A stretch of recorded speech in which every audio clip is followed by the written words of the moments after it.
আসসালামু আলাইকুম dear students, আশা করি তোমরা সবাই ভালো আছো এবং সুস্থ আছো। আজকে আমরা যে বিষয়টা নিয়ে কথা বলবো সেটা হচ্ছে ইনফিনিটিভ। মূলত ইনফিনিটিভ কি? ইনফিনিটিভ হচ্ছে প্রথমে নন ফাইনাইট ভার্ব, অর্থাৎ যেই ভার্ব এস এন পিটি দেখে পরিবর্তন হয় না, দেখে পরিবর্তন হয় না, এস এন পিটি দেখে পরিবর্তন হয় না, অর্থাৎ সাবজেক্ট, নাম্বার, পার্সন এবং টেন্স অনুযায়ী পরিবর্তন হয় না। যেমন have gone I have gone there I have gone there to teach him I have gone there to teach him।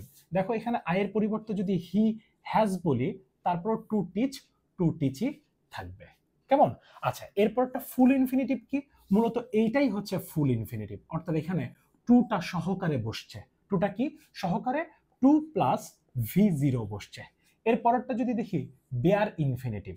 2 নম্বরে বেয়ার ইনফিনিটিভ কি? অনাবৃত অথবা খালি। অর্থাৎ বেয়ার ইনফিনিটিভ গুলো কোনগুলো?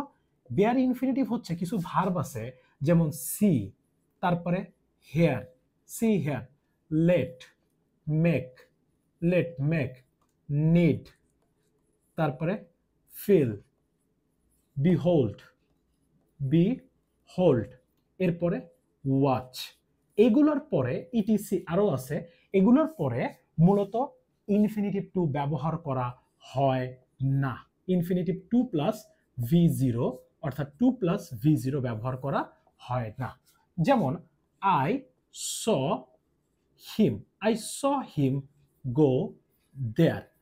আবার আরেক দিক দিয়ে দেখো, যেমন দে দে watch they watch to they watch sink they watch sink the ship they watch sink they watch the ship sink। এইটা দাও, they watch the ship sink, অর্থাৎ তারা জাহাজটাকে ডুবতে দেখেছিল। এছাড়াও আরেকটা ক্ষেত্রে আমরা ব্যবহার করে থাকি, যেমন দেখো আমরা হ্যাড বেটার অথবা হ্যাড রেদার। এই হ্যাড বেটার এবং হ্যাড রেদারের পরে আমাদের কি ইনফিনিটিভ টু ব্যবহার করা হয় না। এইগুলো তো খুবই সিম্পল। এর পরের যে দুইটা আছে, এই দুইটা খুব একটা বেশি ইউজ হয় না, তারপরও জেনে রাখার জন্য, জেনে রাখা ভালো। অনেক সময় আমরা এটাকে বলে থাকি অ্যানাফোরিক ইনফিনিটিভ এবং স্প্লিট ইনফিনিটিভ। অ্যানাফোরিক শব্দের অর্থ হচ্ছে যে এখানে ইনফিনিটিভ, ফুল ইনফিনিটিভটাকে আমরা শুধু, অর্থাৎ বাকি অংশটুকু না বলেই শুধু টু দ্বারা রিপ্লেস করতে পারি। যেমন দেখো আমরা যদি বলি would you like to take a cup of tea. এখানে উত্তরে বলতেছে yes I would like to, বাকি অংশ নাই। তারপরে দেখো যে এইখানে আমরা এরপরে একটা এক্সাম্পল আমরা খেয়াল করি। পরের এক্সাম্পলে কি বলছে যে they wanted to lock the house. কি বলছে? They wanted to lock the house, but they forget to, অর্থাৎ বাকি অংশটুকুকে আর বলার প্রয়োজন হচ্ছে না। অর্থাৎ এখানে এই টুই ফুল ইনফিনিটিভের কাজ করতেছে। সো এমন ক্ষেত্রে এই টুটাকে তোমরা প্রিপোজিশন না ভেবে অবশ্যই এইটাকে ইনফিনিটিভ ভাববে।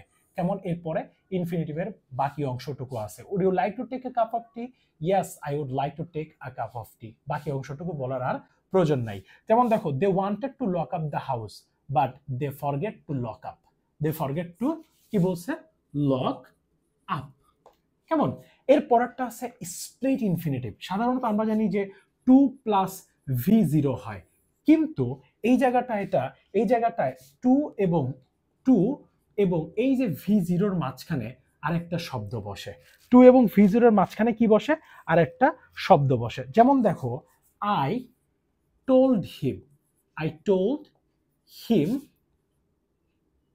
Quickly to quickly do it. I told him to quickly do it.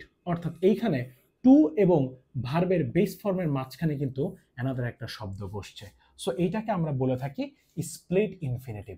So ইনফিনিটিভের এইটাই ছিল মানে বিস্তারিত ব্যবহার। সো ইনফিনিটিভ নিয়ে যদি কারো কোনো কনফিউশন থাকে, আশা করি এই ভিডিও দেখার পরে কনফিউশন অনেকটাই দূর হয়ে যাবে। নতুন একটা ভিডিওর জন্য আমন্ত্রণ রইল। ততক্ষণ ভালো থাকো, সুস্থ থাকো। আসসালামু আলাইকুম।